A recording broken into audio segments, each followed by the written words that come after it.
I'm Ian Hopley. I'm Frank Hopley. Stoke City's our passion. And this is our story, how it begins.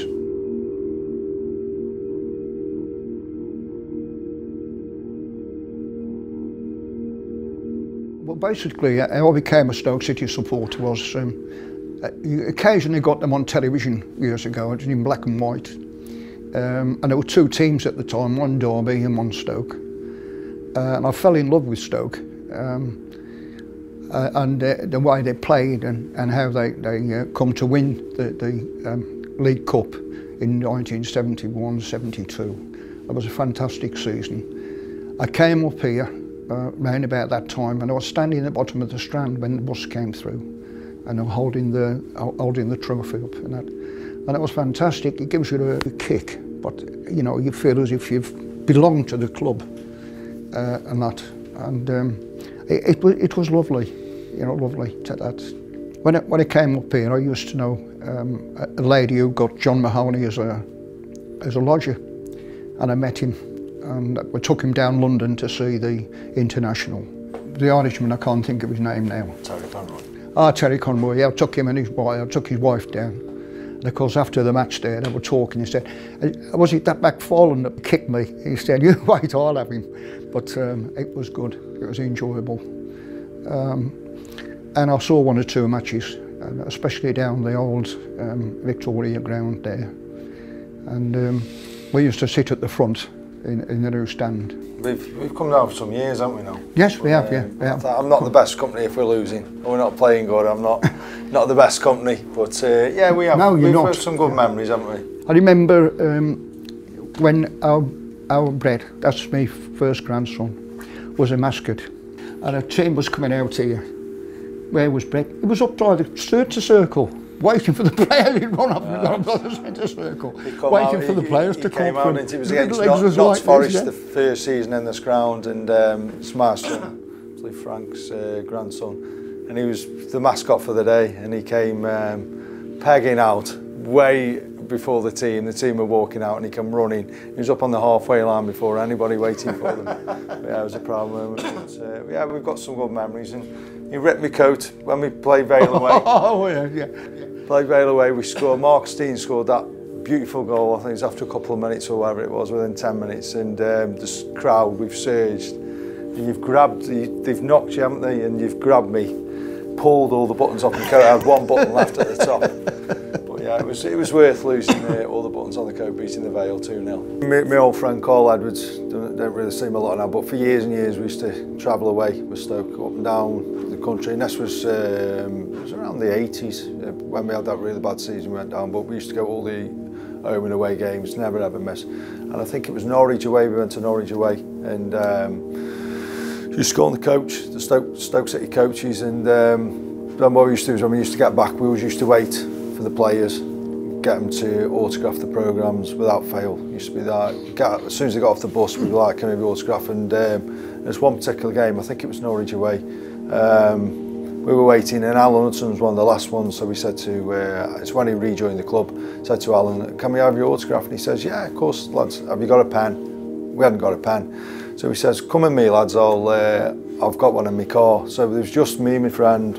We're walking, and we're with like Alan Hudson, who was absolute god to us, you know, a legend, talking away, and we went to his car. He says, "Sit in." So he gets his pen, signs the programmes, and he was like, "Where are you going to, lads?" I said, "Well, we live at Blight Bridge." I said, "I'll give you a lift home." We'd already arranged a lift, but we were sitting, I was in Alan Hudson's car with him, in absolute awe of him. He was going to give us a lift. He couldn't do enough for us, and you know, absolutely, when he'd gone, we were just in awe. We were like, we've just sat in Alan Hudson's car, you know, with a legend. It's been a big part of our life, hasn't it, really? Well, it sounds actually, something we do together. And the thing is, there's me and my dad, and there's my son Brett as well. And the other son, Wes, was a season ticket holder, but he's moved away now.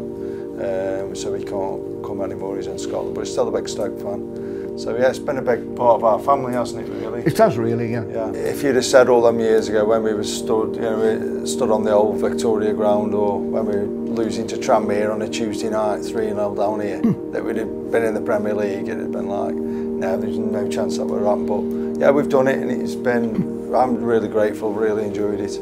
Hopefully we won't get back there again, but it's been it's been fantastic, absolutely fantastic. I'm sure we'll do it. It's in your blood, isn't it? You don't want to, you always hope and you always think, yeah, they can do it, can turn around. You've always got that optimism, and you know, and it's just, you can't really explain it, but you always come no matter what.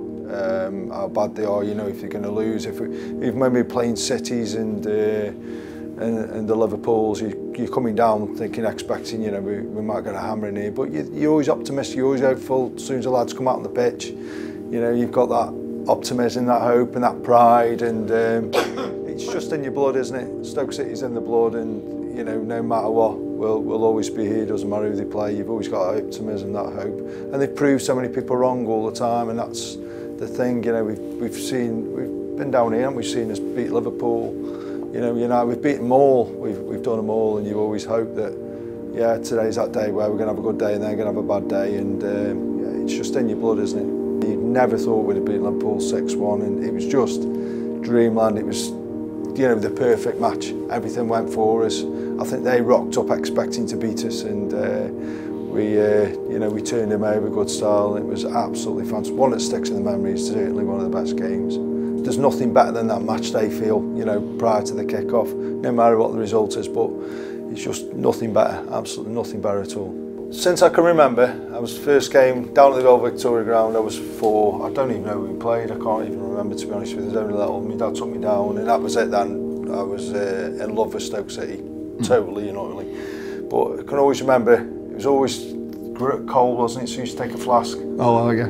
Always take a flask of coffee, and he always has done, and he's got me into it. I take a flask of coffee, and I'm responsible for breaking a lot of flasks over the years, either through having too much drink or over-excitement or being a bit clumsy. But so a few years ago I bought you this then for Christmas. So yeah, the flask is, whenever I see a flask, I always think of football, always think of Stoke City. So it's more than a flask, it's memories as well, you know. Always took a flask, yes. You could count on the tea. It was nice out in my flask on a dance state.